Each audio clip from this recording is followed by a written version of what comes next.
My name's Luke, and today we're going to be carrying on our in-depth look at the UFO whistleblower David Grusch's interview with Ross Coulthart. In this video, we're going to cover Mr. Grusch's actual claims, what evidence he's seen to inform these claims, and the official process he's undertaking to make these claims.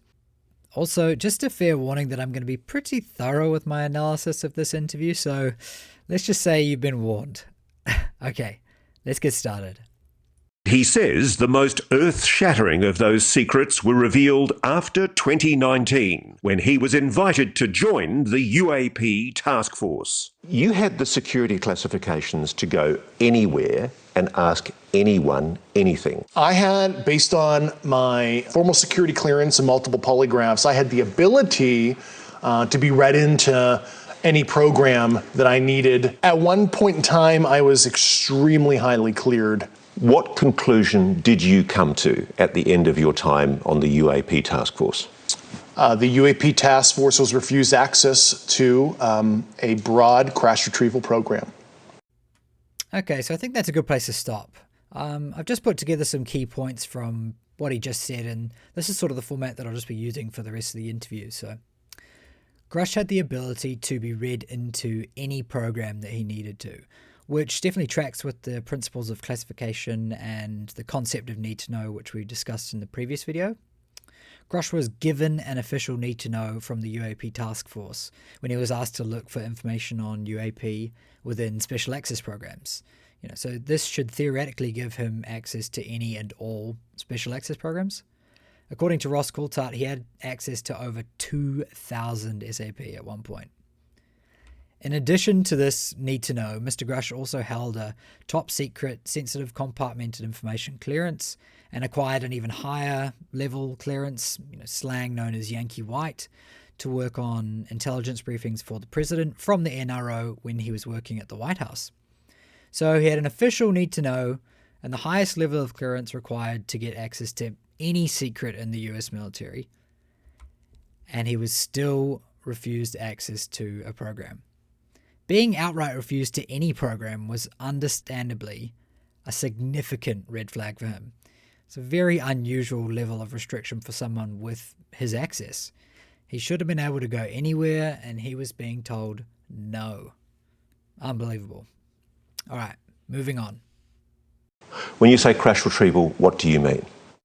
These are retrieving non-human origin technical vehicles, call it spacecraft if you will, non-human, exotic origin vehicles that have either landed or crashed. We have spacecraft from another species. We do, yeah. How many? Quite a number. You're kidding. No. I thought it was totally nuts, and I thought at first I was being deceived. It was a ruse. People started confiding in me. They approached me. I have plenty of current and former senior intelligence officers that came to me, many of which I knew almost my whole career, that confided in me they were a part of a program. They named the program. I've never heard of it. And they told me, based on their oral testimony, and they provided me documents and other proof, that there was, in fact, a program that the UAP task force was not read into. Whew. Okay, well, a lot to cover. No particular order, a few key points. So, retrieving non-human origin exotic vehicles that have either landed or crashed. I mean, it's pretty on the nose. Non-human origin exotic vehicles. I mean, that clearly implies that there's some obvious evidence that it's non-human, and that there's some very advanced technology. I mean, that's pretty clear. But something a little bit less clear, I think, is the landed or crashed aspect of this. Landed with beings inside, with no beings inside, crashed, caused by us, not caused by us, shot down. That's a whole nother thing we got to talk about. Are we wanting to shoot at them? I could go down a bit of a rabbit hole talking about that, but that raises some concern. Quite a number of craft have been retrieved. I understand why Mr. Grusch can't really report on the specific number. I know it would be nice to hear a number to give a scale, but I think that's exactly why he can't specifically discuss this. He may have gotten some information from a particular person about how many or the size of things, and that may compromise them. So this is not something that he wants to do. He wants to get as much information as he can, so he's not going to compromise that. So I totally understand why he didn't say a number. But journalist Michael Schellenberger reported a potential count of 12 or more vehicles. But honestly, it could be 12, it could be 20, it could be 50, it could be 100. Honestly, the amount of information that's out there that we need to sift through now on this is wild because of this. But, could be any. Mr. Grusch was approached by current and former senior intelligence officers in his official capacity for the UAP task force. So, like we were talking about last slide, he was given the task of essentially going through these SAPs, special access programs, and looking for information on UAP. So, given that this was his official duty, he was being approached by people within this program that are wanting to help him uncover it. So, he said he knew some of these people for his whole career, people that he obviously trusts, but couldn't talk to him about this until he was given the need to know by the UAP task force. So that's a whole another thing as well. He thought it was a ruse and was being deceived at first, and honestly, I understand why. He was an intelligence officer, so it's more likely for him that he's being deceived rather than this being real. For anyone, it's more likely that you're being deceived than this being real in most of our minds. So, he was very aware of the fact that this could be a ruse or was being lied to or played or anything like that. So he tried keeping as many different sources as possible, that type of stuff to try and get around being used. Grusch had never heard of the program, so just like we said in the previous slide as well, he had access to over 2,000 SAP programs. The fact that he'd never heard of this program is a huge red flag for him again. So he's used to seeing all these programs, and he's never heard of this program that he's being told by trusted former officials. He's figured that they're not pulling his leg, and that's another red flag for him, that the oversight of this program is just non-existent at this point. And the evidence that he says he has is through oral testimony, obviously through talking to these intelligence officers, documents and other proof of a program that the UAP task force was not read into. So the UAP task force can essentially be read into any program, and he's uncovering the existence of a program that he was not read into. So these documents, I think, other than UFO crash retrieval reports and bodies and all the juicy stuff that most people would want to see, that's the hardest to verify. So with him being the certain documents and other proof, for me, I'm thinking along the lines of the more mundane aspects of a program, payroll, funding, documents on recruitment, even stuff like that, where it's much more difficult to hide the existence of people, but you can hide exactly what they're working on. So I think that's what he's probably talking about when he says he's got 100% proof of a program that he was not read into. So let's move on. You are alleging that the US government has been concealing the existence on this planet of alien life.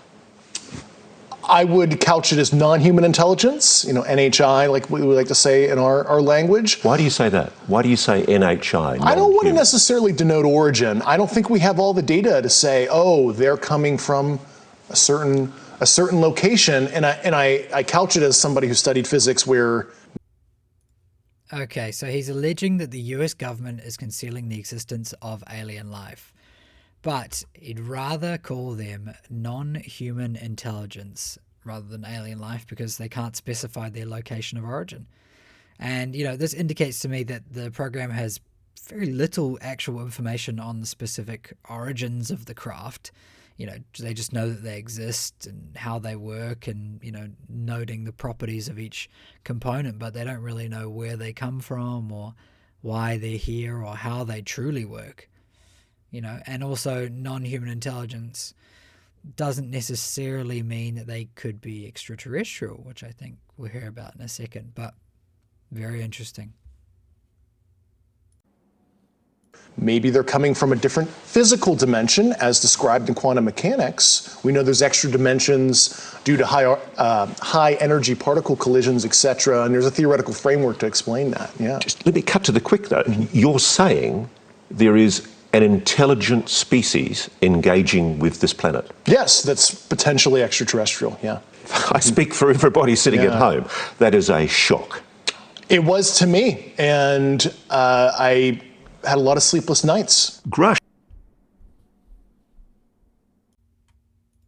So, some key points and speculation to start with.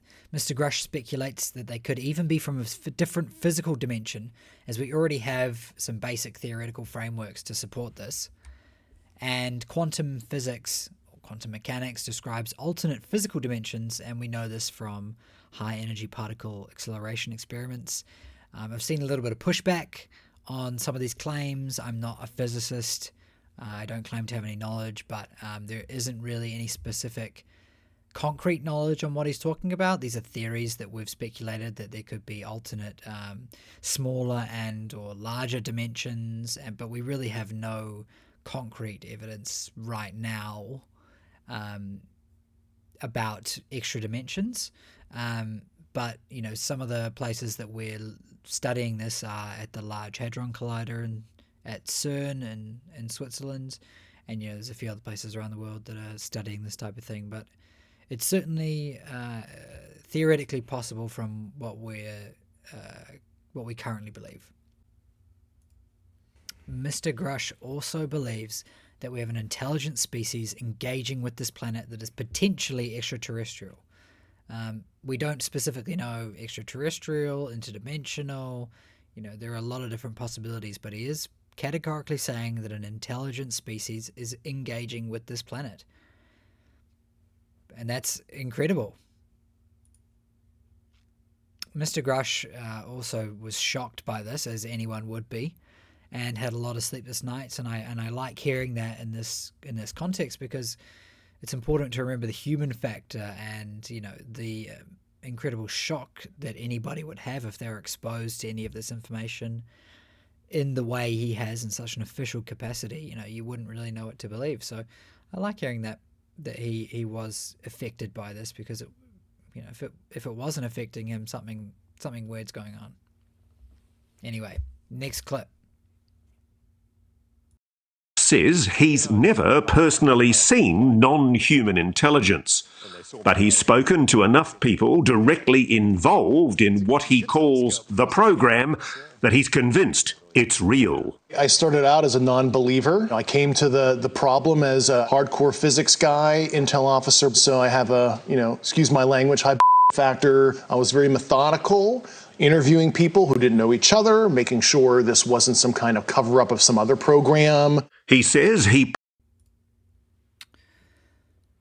So Grusch has never personally actually seen any NHI or UAP or anything like that, but has spoken to enough people involved in this program that he's now convinced of the reality of it. He came in and started out as a non-believer and a hardcore physics guy, and he was an intel officer, so he had a high bullshit factor. He was used to dealing with sensitive information and would take what the facts were in front of him. He was methodical with his interviewing process, and then interviewing people that he was sure didn't know each other, and they would corroborate each other's story. And, he was trying to rule out the possibility that these people were all covering up for something else, trying to deceive him. And he was getting these unbelievable testimonies and uncovering this incredible program. Okay, guys, we're going to have to stop it there for time. But next video, we're going to be talking about Grusch's whistleblower complaint of reprisal and his reprisals and a few other things. So see you then. Thanks for watching.